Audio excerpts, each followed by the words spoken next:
Iran पर America और Israel के हमलों से शुरू हुई लड़ाई लगातार फैलती जा रही है।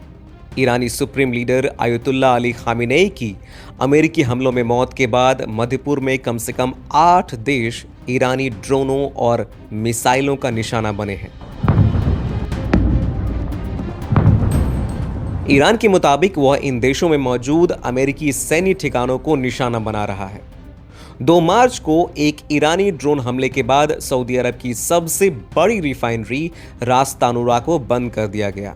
वहीं कुवैत ने कहा कि उसके वायु क्षेत्र में 3 अमेरिकी लड़ाकू जहाज गिरे हैं। अमेरिकी सेना के मुताबिक यह फ्रेंडली फायर में गलती से कुवैत सेना की ओर से गिराए गए हैं। इससे पहले 1 मार्च की देर शाम जारी वीडियो संदेश में अमेरिकी राष्ट्रपति डोनाल्ड ट्रंप ने कहा, ईरानी हमले में 3 अमेरिकी सैनिकों की मौत हो गई है। दूसरी तरफ ईरान की सुप्रीम नेशनल सिक्योरिटी काउंसिल के प्रमुख अली लारिजानी ने कहा कि ईरान अमेरिका के साथ वार्ता नहीं करेगा और लंबी जंग के लिए तैयार है।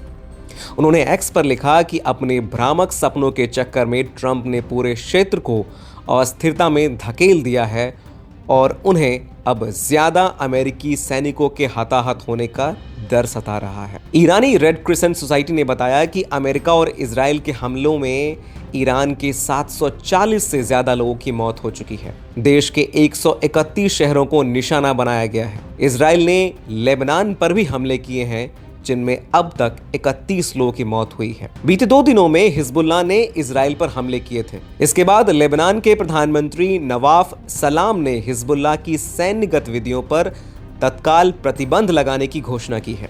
ईरान के पड़ोसी मुल्कों ने उन पर हो रहे हमलों की कड़ी निंदा की है। सऊदी अरब के नेतृत्व वाले गल्फ कोऑपरेशन काउंसिल ने ईरानी कार्रवाई को हमले की श्रेणी में रखा है। सऊदी अरब के अलावा यूएई, बहरीन, ओमान, कतर और कुवैत जीसीसी के सदस्य हैं। इस काउंसिल ने कहा है कि ये हमले न केवल खाड़ी देशों की संप्रभुता का उल्लंघन है, बल्कि अंतर्राष्ट्रीय कानून और संयुक्त राष्ट्र चार्टर के भी खिलाफ है। यूएई ने ईरान में अपना दूतावास बंद कर दिया है। वहीं ईरान के साथ मिलकर गैस फील्ड चलाने वाले कतर ने हमलों के बाद गैस प्रोडक्शन बंद करने की बात कही है। ईरानी ड्रोन द्वीपीय देश साइप्रस में मौजूद ब्रिटेन के सैन्य अड्डों तक भी पहुंचा, जिससे हल्का नुकसान होने की बात अधिकारियों ने कही है। ब्रिटेन, जर्मनी और फ्रांस ने सहयोगी खाड़ी देशों की मदद करने की बात कही है। यूरोपीय आयोग की अध्यक्ष उर्सुला फॉन डेर लायन ने कहा कि मध्य पूर्व के घटनाक्रम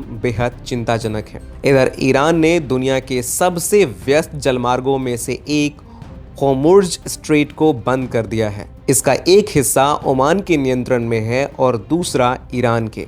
दुनिया का करीब 20% तेल और ईंधन इसी इलाकों से होकर गुजरता है। पोर्ट, रिफाइनरी और गैस फील्ड में हमलों के बाद तेल की आपूर्ति पर असर पड़ेगा, जिसका भारी खामियाजा ऊर्जा पर निर्भर भारत जैसे देशों पर पड़ेगा। किसी भी सूरत में फिलहाल तो ये जंग सिमटती नजर नहीं आ रही है।